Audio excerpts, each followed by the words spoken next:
Pemerintah masih memburu aset negara yang hilang akibat skandal mega korupsi bantuan likuiditas Bank Indonesia.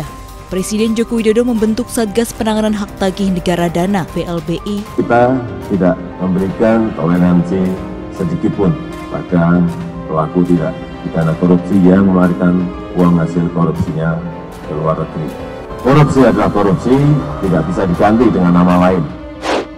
Pembentukan Satgas berdasarkan keputusan Presiden nomor 6 tahun 2021 tentang Satgas Penanganan Hak Tagih Negara Dana BLBI yang diteken pada 6 April 2021. Tugas Satgas adalah menagih dan memproses semua jaminan agar menjadi aset negara. Tapi kalau sudah ada niat buruk untuk korupsi, ada mensreanya, harus ditindak. Silahkan digigit saja. Kasus korupsi bantuan likuiditas Bank Indonesia atau BLBI dengan tersangka Syamsul Nur Salim dan Ici Nur Salim dihentikan KPK lewat surat pemberitahuan penghentian penyidikan atau SP3 yang diumumkan kemarin. Komitmen saya dan seluruh jajaran pemerintah untuk terus dan serius memberantas korupsi. Bahwa pemberantasan korupsi di negara kita tidak akan pernah berhenti. Wakil Ketua KPK Alexander Marwata menyebut keputusan penghentian perkara BLBI dengan tersangka Syamsul dan Ici Nur Salim dalam rangka memberi kepastian hukum. Penghentian penyidikan ini sebagai bagian adanya kepastian hukum dalam proses penegakan hukum sebagaimana amanat pasal 5 Undang-Undang KPK.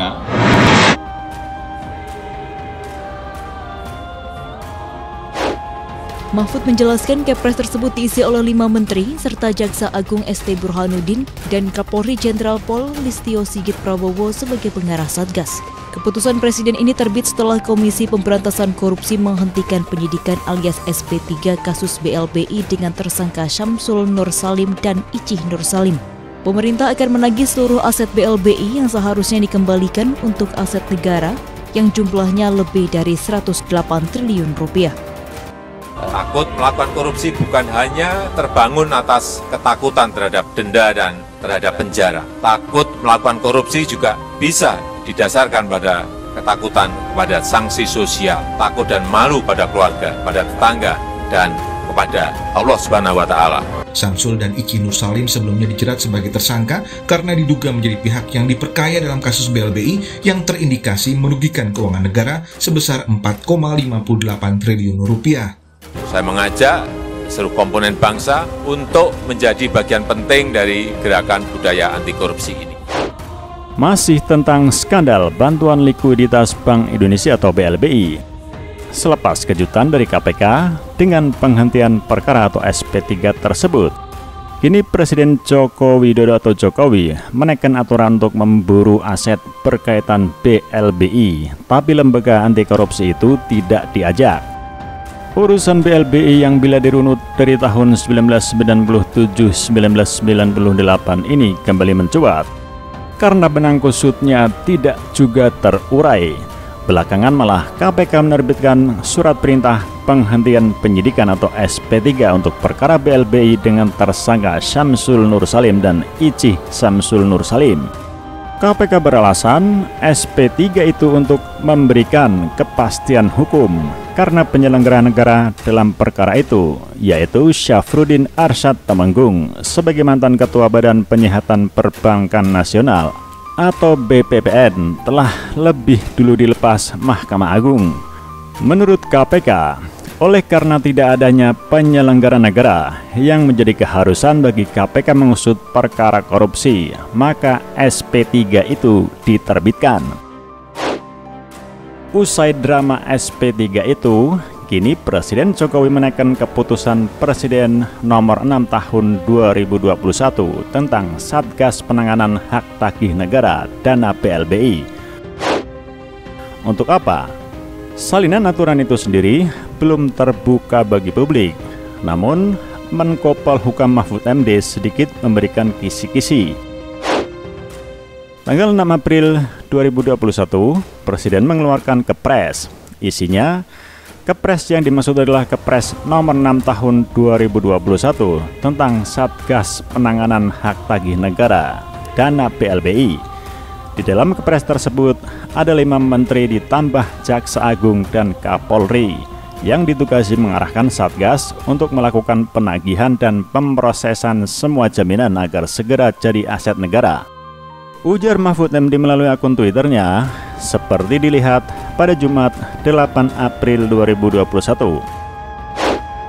Kini pemerintah akan menagih dan memburu aset-aset karena utang perdata terkait BLBI yang jumlahnya lebih dari 108 triliun rupiah, ujarnya. Dari apa yang dicuitkan oleh Mahfud itu, bisa dilihat bahwa tidak ada keterlibatan KPK. Bila pengusutan secara perdata, maka nantinya seharusnya Kejaksaan Agung atau Kejagung melalui Jaksa Agung Muda Bidang Perdata dan Tata Usaha Negara atau Jamdatun akan lebih berperan bersama dengan 5 menteri lain yang belum disebutkan dengan terang oleh Mahfud. Selain itu, dari mana hitung-hitungan hasil 108 triliun rupiah yang disebutkan Mahfud sebagai utang perdata BLBI belum disebutkan. Namun dari catatan detik.com, urusan BLBI yang bergulir lebih dari 2 dekade ini menelan setidaknya 144,53 triliun rupiah uang negara. Kala itu pada tahun 1998 disebutkan oleh Badan Pemeriksa Keuangan atau BPK bila negara merugi sekitar 138,4 triliun rupiah. Dari kucuran 144,53 triliun rupiah untuk menyehatkan setidaknya 48 bank yang diterpa krisis moneter. Salah satu obligor yang sempat terjerat yaitu Syamsul Nursalim yang baru-baru ini mendapatkan surat sakti SP3 dari KPK. Memangnya apa yang dilakukan oleh Syamsul Nursalim? Semua bermula pada kepemimpinan Agus Raharjo CS di KPK dengan menjerat Syafruddin Arsyad Temenggung sebagai tersangka. Singkat cerita, Syafruddin divonis 13 tahun penjara dan diperberat menjadi 15 tahun penjara di tingkat banding. Namun dalam tahap kasasi, Syafruddin dilepas MA. Para hakim agung yang mengadili perkara itu berbeda pendapat. Tapi pada intinya perbuatan Syafruddin dianggap bukan merupakan tindak pidana. KPK pun mengeluarkan satu jurus terakhir, yaitu peninjauan kembali atau PK, tapi kandas dan Syafruddin melenggang bebas. Saat itu KPK masih menjerat Syamsul Nursalim dan Icih Nursalim sebagai tersangka. Syamsul Nursalim sebagai pemegang saham pengendali Bank Dagang Nasional Indonesia atau BDNI dianggap merugikan negara sebesar 4,58 triliun rupiah karena diduga mendapatkan surat keterangan lunas atau SKL untuk BLBI, tetapi asetnya berupa kredit macet. Kasus bergulir sekian lama di KPK tanpa kehadiran Syamsul Nursalim yang berada di Singapura hingga pada 31 Maret 2021 KPK menerbitkan SP3. Pengumuman SP3 itu dilakukan Wakil Ketua KPK Alexander Marwata pada 1 April 2021. Dalam konferensi pers itu Alexander memaparkan pasal 11 Undang-Undang KPK perihal keharusan penyelenggara negara dalam kasus yang ditangani KPK. Di kasus BLBI itu sebelumnya, penyelenggara negara disandang oleh Syafruddin selaku mantan Ketua BPPN. Dengan mengingat ketentuan pasal 11 Undang-Undang KPK, yaitu dalam melaksanakan tugas sebagaimana dimaksud dalam pasal 6 huruf E, KPK berwenang melakukan penyelidikan, penyidikan dan penuntutan terhadap tindak pidana korupsi yang melibatkan aparat penegak hukum, penyelenggara negara dan orang lain yang ada kaitannya dengan tindak pidana korupsi yang dilakukan oleh aparat penegak hukum atau penyelenggara negara, kata Alexander. KPK berkesimpulan syarat adanya perbuatan penyelenggara negara dalam perkara tersebut tidak terpenuhi. Sedangkan tersangka SN, Syamsul Nursalim dan ISN, Icih Syamsul Nursalim, berkapasitas sebagai orang yang turut serta melakukan perbuatan bersama-sama dengan SAT, Syafruddin Arsyad Temenggung. Selaku penyelenggara negara, maka KPK memutuskan untuk menghentikan penyidikan perkara atas nama tersangka SN dan ISN tersebut, imbuh Alexander. Dengan dihentikannya kasus BLBI itu, Samsul Nur Salim dan Ici Samsul Nur Salim tidak lagi menyandang sebagai status tersangka di KPK dalam kasus BLBI. Keduanya pun tak lagi dijerat pasal 2 ayat 1 atau pasal 3 Undang-Undang Nomor 31 Tahun 1999 sebagaimana telah diubah dengan Undang-Undang Nomor 20 Tahun 2001 tentang pemberantasan tindak pidana korupsi, Junto pasal 55 ayat 1 ke 1 KUHP. SP3 ini menimbulkan kegaduhan dengan munculnya beragam kritik. Mahfud MD selaku Menko Polhukam mengaku memantau langsung keriuhan yang terjadi. Mahfud mengamini langkah KPK sebab menurut Mahfud SP3 itu adalah konsekuensi dari putusan MA untuk Syafruddin. Rilis SP3 oleh KPK untuk Samsul Nur Salim dan Ici dalam kasus BLBI Konpres KPK tanggal 1 April 2021 memancing riuh. SP3 itu adalah konsekuensi dari vonis MA bahwa kasus itu bukan pidana, kata Mahfud. KPK mengajukan PK atas vonis MA yang membebaskan ST Syafruddin Temenggung pada 9 Juli 2019 itu. Tapi PK itu tak diterima oleh MA.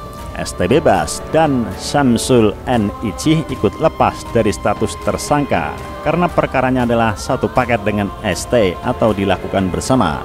Imbuhnya,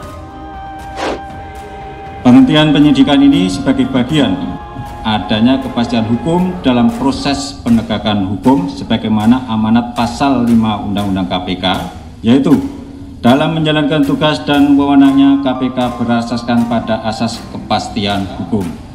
KPK berkesimpulan syarat adanya perbuatan penyelenggara negara dalam perkara tersebut tidak terpenuhi, sedangkan tersangka SN dan ISN berkapasitas sebagai orang yang turut serta melakukan perbuatan bersama-sama dengan SAT selaku penyelenggara negara.